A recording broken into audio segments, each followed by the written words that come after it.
അരമനക്കുണ്ടനെ അധ്യക്ഷനായി KPCC website പോലും അംഗീകരിക്കുന്നില്ല. കെ സുധാകരൻ ഇപ്പോഴും KPCC പ്രസിഡന്റ്. ഈ മോന്മാരാണ് ഭരണം പിടിക്കുവാൻ നടക്കുന്നത്. പ്രിയമുള്ളവരെ, KPCCയുടെ ആ ഗതികേട് കാണുക. KPCCക്ക് വെബ്സൈറ്റ് അപ്ഡേറ്റ് ചെയ്യുവാൻ പോലും ആളില്ലാത്ത അവസ്ഥയിലാണ്. സംസ്ഥാനം ഭരിക്കുവാൻ മുട്ടി നടക്കുന്നവന്മാരാണ് എന്നോർക്കണം.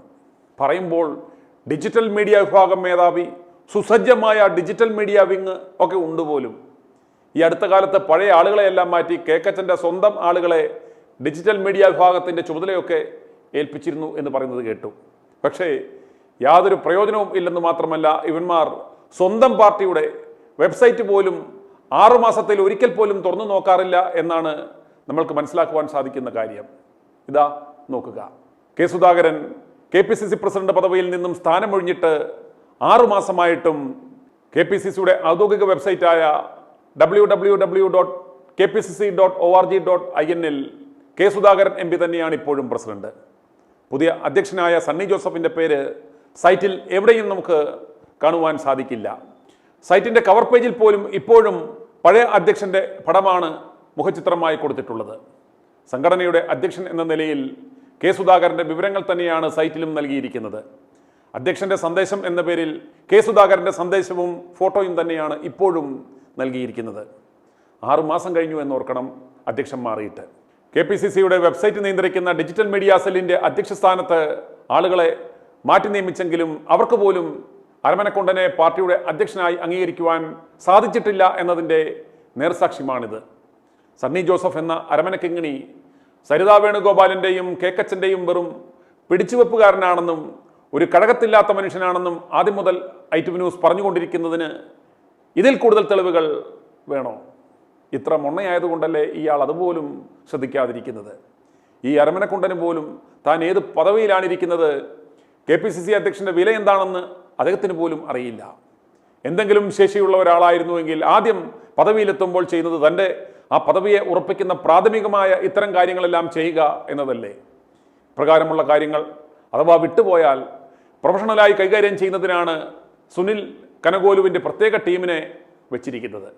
പ്രവർത്തകരെ വിഡ്ഢികളാക്കുവാൻ, ഒരു പരിചയമായി ആവശ്യം വരുമ്പോൾ മാത്രം ഉപയോഗിക്കുവാൻ അവരെ വെറുതെ സരിദേശരം വെച്ചിരിക്കുന്നതാണ് എന്നതിൻ്റെ അടുത്ത ഒരു തെളിവാണിത്. 2025 മെയ് 8-നാണ് സണ്ണി ജോസഫ് KPCC പ്രസിഡന്റ് സ്ഥാനത്തേക്ക് എത്തുന്നത്. 2021 ജൂണിൽ കെ സുധാകരൻ അധ്യക്ഷനായ സമയത്താണ് സൈറ്റിൽ അവസാനമായി അധ്യക്ഷൻ്റെ പേരും ചിത്രവും മാറ്റി വെബ്സൈറ്റ് അപ്ഡേറ്റ് ചെയ്തത്. 2021 ശേഷം ഒരൊറ്റ കോൺഗ്രസ് നേതാക്കന്മാരും KPCC വെബ്സൈറ്റ് നോക്കിയിട്ടില്ല, അപ്ഡേറ്റ് ചെയ്തിട്ടില്ല. KPCC അധ്യക്ഷൻ മാറിയ വിവരം 6 മാസം കഴിഞ്ഞിട്ടും സൈറ്റ് നിയന്ത്രിക്കുന്ന മീഡിയ സെൽ അറിഞ്ഞിട്ട് പോലുമില്ല. KPCC അധ്യക്ഷൻ എന്ന നിലയിൽ കെ സുധാകരൻ്റെ സന്ദേശമാണ് സൈറ്റിൽ ഇപ്പോഴും നമുക്ക് കാണുവാൻ സാധിക്കുന്നത്. അതുപോലെ തന്നെ കേരളത്തിലെ യൂത്ത് കോൺഗ്രസ് അധ്യക്ഷനെ കുറിച്ച് ഒരു സൂചനയും നൽകാത്ത അവസ്ഥയാണ് യൂത്ത് കോൺഗ്രസിൻ്റെ ദേശീയ നേതൃത്വം കൈകാര്യം ചെയ്യുന്ന www.iyc.in/our-leadership എന്ന വെബ്സൈറ്റിലുള്ളത്. കേരളത്തിന് യൂത്ത് കോൺഗ്രസ് അധ്യക്ഷൻ തന്നെ ഇല്ല എന്നതാണ് സൈറ്റ് പരിശോധിച്ചാൽ നമുക്ക് മനസ്സിലാക്കുവാൻ സാധിക്കുന്ന കാര്യം. കേരളത്തിലെ യൂത്ത് കോൺഗ്രസ് മുൻ പ്രസിഡന്റിനെ കുറിച്ചോ നിലവിലെ പ്രസിഡന്റിനെ കുറിച്ചോ ഒരു സൂചന പോലും ഈ സൈറ്റിലില്ല. KPCCയുടെ സൈറ്റിലും ഈ വിവരങ്ങൾ ഒന്നും തന്നെ ഇല്ല. ഓർക്കണം, ഒരു പാർട്ടിയുടെ മുഖമായ വെബ്സൈറ്റിൻ്റെ അവസ്ഥയാണിത്. ഈ മോന്മാരാണ് കേരളത്തിൻ്റെ ഭരണം പിടിക്കുവാൻ മുട്ടി നടക്കുന്നത്. നട്ടലുള്ള കെ സുധാകരനെ നാണം കെടുത്തി മാറ്റിയിരുത്തി ചുക്കിനും ചുണ്ണാമ്പിനും കൊള്ളാത്ത ഒരു അരമനക്കുണ്ടനെ കളിപ്പാവയായി KPCC അധ്യക്ഷ പദവിയിൽ വെച്ച് ആ പദവിയെ വന്ധ്യംകരിച്ചു. യൂത്ത് കോൺഗ്രസ് അധ്യക്ഷനായ രാഹുലിനെ അപവാദം പറഞ്ഞ് രാജിവെപ്പിച്ച് ചെരുപ്പിൽ പറ്റിയ പട്ടിത്തിട്ടത്തിൻ്റെ വില പോലുമില്ലാത്ത 4 പിടിച്ച് അധികാരം പകുത്തു നൽകി ഷണ്ഡീകരിച്ചു. പകരം സരിതയുടെ സാരി പൊക്കുവാൻ പോയവനും താരകപ്പെണ്ണിൻ്റെ പാവാട അഴിക്കുവാൻ പോയവനുമൊക്കെ ഡയ്യും അടിച്ചു നിന്ന് കളന്നിറഞ്ഞാടുകയാണ്. എല്ലാവരും മുഖ്യ മന്ത്രിയാവണം. ഇതൊക്കെ കണ്ട് ഓക്കാനം വന്ന് ജനങ്ങളും. ഓർക്കണം, പതിറ്റാണ്ടുകൾ രാജ്യം ഭരിച്ച ഇവന്മാർക്ക് വൃത്തിയുള്ള ഒരു ആസ്ഥാന മന്ദിരം പോലും ഇല്ല എന്നോർക്കണം. KPCC ഓഫീസിൽ ഇരിക്കുവാൻ കൊള്ളാവുന്ന ഒരു കസേര പോലും ഇല്ല. ഇവന്മാരുടെ മാധ്യമങ്ങളുടെ അവസ്ഥ നോക്കുക. ജയ്ഹിന്ദ് ചാനൽ ഇവരുടെ ജീവനക്കാർ പോലും കാണില്ല. ശമ്പളം കൊടുക്കുവാൻ പോലും കാശില്ല. വീക്ഷണം പത്രത്തിൻ്റെ ഗതിയാവട്ടെ പ്രിന്റിങ് പോലും നിലച്ച അവസ്ഥയിൽ. രമേശ് ചെന്നിത്തലയും ഹസനും ചേർന്നാണ് മത്സരിച്ച് ഈ മാധ്യമങ്ങളെ കട്ടുമുടിച്ചത്. നേതാക്കന്മാർ കൊഴുത്തു വീർത്തപ്പോൾ പാർട്ടിയും പ്രസ്ഥാനങ്ങളും കടുത്ത ദാരിദ്ര്യത്തിൽ ആയി മാറി. അതേസമയം CPM-ന്റെ കാര്യം നോക്കുക, അവരുടെ പാർട്ടി ആസ്ഥാന മന്ദിരം നോക്കുക, കൈരളിയുടെയും ദേശാഭിമാനിയുടെയും കെട്ടിടങ്ങളും ഇൻഫ്രാസ്ട്രക്ചറുകളും നോക്കുക. അതുപോലെ ഒരൊറ്റ MLA-മാർ പോലും ഇരിക്കുവാനില്ലാത്ത മാരാർജി ഭവന്റെ അവസ്ഥ നിങ്ങളൊന്ന് നോക്കുക. കൊട്ടാര സദൃശ്യം. എന്തിന് CPI-യെ നോക്കുക.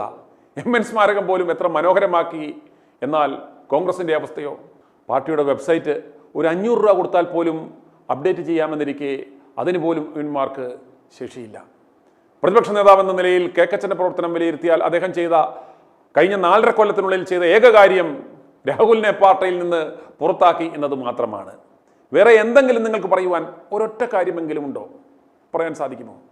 ജനങ്ങൾ പട്ടിത്തിട്ടത്തിൻ്റെ വില പോലും കൽപ്പിക്കാത്ത ഇവന്മാരെ രണ്ടിനെയും, ഈ കേക്കച്ചനെയും സരിതാ വേണുഗോപാലിനെയും ഒതുക്കി Shashi Tharoor, K Sudhakaran, Shafi Parambil, advocate Mathew Kolnadan, Rahul Mankoottathil, K Muraleedharan, Chandy Oommen, Vishnudas, Abin Varkey, Shindo John ഇവരെയൊക്കെ മുന്നിൽ നിർത്തി തെരഞ്ഞെടുപ്പിനെ അഭിമുഖീകരിച്ചില്ലെങ്കിൽ കേരളത്തിൽ പിണറായിക്ക് തുടർഭരണമുണ്ടാകും എന്നതിൽ യാതൊരു സംശയവും വേണ്ട.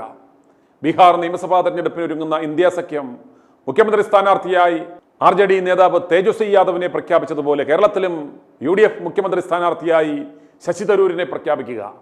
അടിപ്പാവട ഗോപാലിനെയും കേക്ക് നക്കി താരകേശിനെയും ഒന്നും കേരളത്തിലെ ജനങ്ങൾ അംഗീകരിക്കില്ല, ഒരിക്കലും അംഗീകരിക്കില്ല. അതിലും ഭേദം പിണറായി ആണെന്നവർ കരുതും.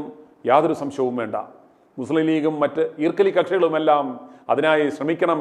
ഇല്ലെങ്കിൽ 3-ാം വട്ടവും മൂഞ്ചും ഊഞ്ഞാലാകും. i2i News, an eye for truth. i2i News subscribe ചെയ്തിട്ടില്ലാത്തവർ ഇപ്പോൾ തന്നെ സബ്സ്ക്രൈബ് ചെയ്യുക. നോട്ടിഫിക്കേഷൻ ലഭിക്കുവാൻ ബെൽ ബട്ടണും അമർത്തുക.